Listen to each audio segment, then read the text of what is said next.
బలంగా ఉంటుంది, తీర్పు అత్యంత దారుణంగా ఉంటుంది మీకు. రైట్ ప్రసాద్ గారు మాట్లాడదాం.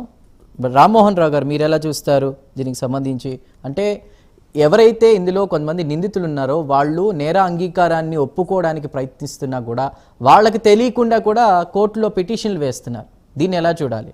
అంటే తర్వాత వాళ్ళు ఆ విషయం తెలిసి పర్సనల్గా సుప్రీంకోర్టుకి సంబంధించి మెయిల్స్ పంపించడం ఇలా జరుగుతుంది వెనక మా వెనక అంటూ కూడా, దీన్ని ఏ విధంగా చూడాలి? చంటు గారు, నేను న్యాయవాదిగా అంటే వాళ్ళు చెప్పలో పాలు పెట్టను కానీ నేను జరుగుతున్న ప్రాసెస్ ను మనం సమీక్షించుకునే ప్రయత్నం చేద్దాం. ప్రసాద్ గారు చెప్పిన దానిలో చాలా వాస్తవాలు ఉన్నాయి. ఏమంటున్నానంటే ఇవాళ జరిగే విచారణలో నేను మొదటి నుంచి మొత్తం విచారణలో తిరుపతి వెంకటేశ్వర స్వామి భుజాల మీద తుపాకీ పెట్టి మీరు రాజకీయంగా పోరాటం చేసుకోకండి, అది భక్తుల మనోభావాన్ని దెబ్బతీస్తున్నారు. 2-3 ఆరోపణలు తీవ్రమైన చేశారు. రమేష్ గారు అన్నట్టు చాలా తీవ్రమైన చేశారు. అవి రుజువు కాలేదు. ఇప్పుడు యాక్చువల్గా జంతువులకు వాడిందని కదా, ఇతరత్ర కొన్ని ఆరోపణలు పవన్ కళ్యాణ్ గారు చేసినా వారు చేసినా అది రుజువు కాలేదు. కానీ సెంట్రల్ గవర్నమెంట్ కోర్టు ద్వారా, ముఖ్యంగా మన సుప్రీంకోర్టు ద్వారా, సిబిఐ ద్వారా వేసిన సిట్టు ఇవాళ రిపోర్టును మనం నమ్మాలి. అంతకన్నా ఇంకోటి ఏం లేదు. మనం టెక్నికల్ రిపోర్ట్ గా నమ్మాలి. జంతువులకు అనుకుంటే వాళ్ళు ఏం చెప్పారంటే ఏవైతే పామాయిలు ఇతరత్ర పదార్థాలు కలిసినాయి అన్న వాళ్ళకి సార్ నేను నా సెల్ ఫోన్ లో నేను వాళ్ళ మన డిబేట్ ఉందని చూశాను. దానిలో నెయ్యి ధర ఎంత ఉంది అని అమూలు, హెరిటేజ్, దొడ్ల ఒక 10-12 కంపెనీల నెయ్యి ధర చూశాను సార్. గమ్మత్ ఏంటంటే 400 రూపాయలు కూడా 350కి లీటర్ కిలో నెయ్యి వస్తున్నది, 3000 రూపాయల కిలో నెయ్యి వస్తుంది. మరి ఏ నెయ్యి తీసుకుంటున్నారు వీళ్ళు, ఎట్లా చేస్తున్నారు? ఇంకోటి ఏంటంటే వీళ్ళ ఆరోపణలలో నిజంగా వాళ్ళ అరెస్ట్ అయిన వాళ్ళు వీళ్ళ గురించి మాట్లాడాల్సింది, వీళ్ళు కోర్టు పరిధిలో ఉన్నారు కనుక రేపు ఏమైతే చూద్దాం, అవన్నీ జరుగుతాయి. కానీ వీళ్ళ ఆరోపణలన్నీ ముఖ్యమంత్రులను ఉద్దేశించి మాట్లాడుకుంటారు. జగన్మోహన్ రెడ్డి గారు అయితే ట్యాంక్ కాడ కావాలి ఉన్నాడు కదా, వాచ్మెన్ గా పనిచేయడు కదా. ఆ ప్రభుత్వం చేసిందని ఈ ప్రభుత్వం చేసింది ఆ ప్రభుత్వం చేస్తుంటే తిలా పాపం తలా పెట్టుకొని ఇవాళ తిరుమల తిరుపతి దేవస్థానంలో అనేక రకమైన అక్రమాలు జరుగుతున్నాయి. ఇద్దరు ఒప్పుకుంటున్నారు. ఎందుకంటే 2 రకాలు చూస్తున్నాం మనం. లడ్డు కల్తీగా పక్కన పెట్టండి, కింద లడ్డూలు అమ్ముతుంటారు. దర్శనాల టికెట్లో ఎంత ఘోరం జరుగుతుందో చూస్తున్నాం. ఇంత ఆన్లైన్ వచ్చిన తర్వాత కూడా తిరుమల తిరుపతిలో జరగరాని అపచారాలు అన్ని జరుగుతున్నాయి. దీనికి ఆ ప్రభుత్వం ఈ ప్రభుత్వం కారణమే.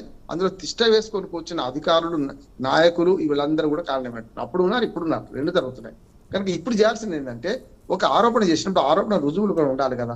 ఒక మాట చెప్తాను నేను, 1,00,000 లడ్డూలు పవన్ కళ్యాణ్ గారు అప్పుడు ఏమన్నారంటే రామాలయానికి, అయోధ్య రామాలయానికి 1,00,000 లడ్డూలు ఏవైతున్నాయో ఆ లడ్డూలు కూడా కల్తీ అన్నారు. కానీ తేలింది ఏంటంటే గత 3 సార్లు ఏది ట్రస్ట్ బోర్డు మెంబర్స్ ఉంటారు కదా, ఒక పర్మనెంట్ మెంబర్ ఉన్నాడు. ఆయన గుజరాత్ నుంచి ఉన్నాడు. ఏ ప్రభుత్వం ఆయన, వైసీపీ ప్రభుత్వంలో ఆయన ఉన్నాడు, అంతకుముందు టీడీ ప్రభుత్వంలో ఆయన ఉన్నాడు, ఇప్పుడు కూడా ఈ ప్రభుత్వంలో ఇప్పుడున్న మెంబర్గా ఉన్నాడు. ఆయన నట మన నిగుద నిజాలు ప్రసాద్ గారు చెప్పాలి. ఏమంటానంటే ఆయనే ఈ మన అయోధ్య రామ మందిర ప్రతిష్ట పంపిన లడ్డూల నెయ్యి మొత్తం ఆయన విరాళంగా ఇచ్చిందట. అక్కడ కల్తీ ఎక్కడ చెప్పండి? ఏమంటే ఆరోపణ చేసుకున్నప్పుడు అదిగో పులి అంటే ఇదిగో తోక అన్నట్టు వీళ్ళు చేసుకోవడం, రాజకీయ ఆరోపణలు చేసుకొని అనవసరంగా మన తిరుమల వెంకటేశ్వర స్వామి ప్రసాదాన్ని భక్తుల మనోభావాలను దెబ్బతీస్తున్నారు. నిగుదేలండి కోర్టు పరిధిలో ఉంది. ఇవాళ తేలి మాత్రం నెయ్యి అట్లా జరిగిందని. ఇప్పుడు కొంటున్న నెయ్యి ఎంత అని నేను అడుగుతున్నాను. జరిగింది, దాని మీద విచారణ జరిపారు. అది జంతువుల కొమ్ము కాదు కానీ మొత్తం మీద పామాయిల్ జరిగింది అంటున్నారు. ఇప్పుడు నెయ్యి కూడా 460 రూపాయలకు కొంటున్నారు. ఇప్పుడు కొంటున్న నెయ్యి 420 రూపాయలకు మంచి నెయ్యి వస్తుందా? 360-370కి రానప్పుడు 450 కూడా రాదు కదా. మరి అంతకంటే ఎక్కువ కొన్నామని వాళ్ళు అంటున్నారు. కనుక ఇది కూడా నిర్ధారించాలి. 2 ప్రభుత్వాల పరిధిలో ఇవాళ తిరుమల తిరుపతి దేవస్థానంలో నెయ్యి ఎంత కొంటున్నారు, ఏ రకంగా అది కల్తీ నెయ్యా కాదా చేయాలి. ఇప్పటికైనా ఒక సంస్కరణ చేయాల్సింది ఏంటంటే ఇవాళ తిరుమల తిరుపతి దేవస్థానంలో గోశాల ఉన్నది. గోశాల మీద చాలా ఆరోపణలు వచ్చినాయి, నైవేద్య విషయాలు చాలా ఆరోపణలు వచ్చినాయి. ఇప్పుడు కూర్చొని ఉన్నారు. ఎందుకంటే గతంలో మన వైసీపీ మీద ఆరోపణలు చేసినట్టు వైసీపీ వాళ్ళు కూడా కూర్చొని ఏం చేస్తున్నారు, ప్రతి చిన్న విషయాన్ని భూతద్దంలో చూపెడుతున్నారు. కాదంటలేను. కానీ ఇవాళ చేయాల్సింది ఏంటంటే ఈ నెయ్యి కల్తీ ఉన్నదా లేదా తెలుసుకోవడానికి ఇన్ని కోట్ల రూపాయల ఆదాయం కదా, జిహెచ్ఎంసీతో సమానంగా ఆదాయం వస్తుంది ఏది తిరుమల తిరుపతి దేవస్థానానికి. ఒక మంచి కల్తీ ఉన్నదా లేదా తేల్చే యంత్రాలు పెట్టుకోలేరు.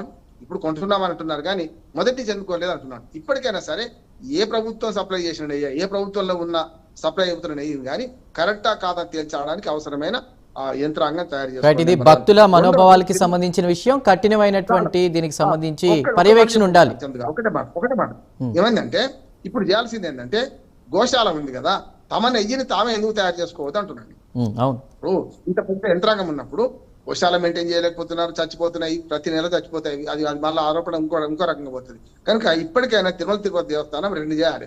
ఒకటి తన నెయ్యిని తానే సప్లై చేసుకుంటే సమస్య లేదు, నెంబర్ 1 గోశాల ఉంది కనుక. రెండోది సాధ్యం అవుతుంది అంటే సాధ్యం అవుతుంది, మన చుట్టే మార్గం ఉంటుంది. రెండోది బయట నుంచి వచ్చినప్పుడు అప్పటిదాకా మనం చేయాల్సింది బయటికి తెచ్చుకుంటున్నాం కనుక ఈ నెయ్యి కూడా ఇప్పుడు సప్లై అవుతున్న నెయ్యి కూడా కరెక్టా కాదా తేల్చడానికి అవసరమైన మిషనరీ కొనండి, యంత్రాంగం తయారు చేయండి. ఇప్పుడు కూడా కల్తీ జరుగుతుంది నేను అనుకుంటున్నాను, నా మనోభావాలు దెబ్బతింటున్నాయి అనుకోండి. మరి దాని మీద శ్వేతపత్రం విడుదల చేయాల్సిన బాధ్యత, ఇప్పుడు జరుగుతలేదు అని చెప్పాల్సిన బాధ్యత ఈ ప్రభుత్వం మీద లేదా అంటున్నాను నేను. ఆ ప్రభుత్వం చేసింది తప్పు, అది ఎగుదెళ్తుంది. ఈ ప్రభుత్వం మీద జరుగుతున్న నెయ్యి 460 రూపాయలు కొంటే అది కరెక్ట్ నెయ్యి అని ఎట్లా అనుకోవాలని నేను అంటున్నాను. రైట్, చెప్పండి ప్రసాద్ గారు ఏంటి?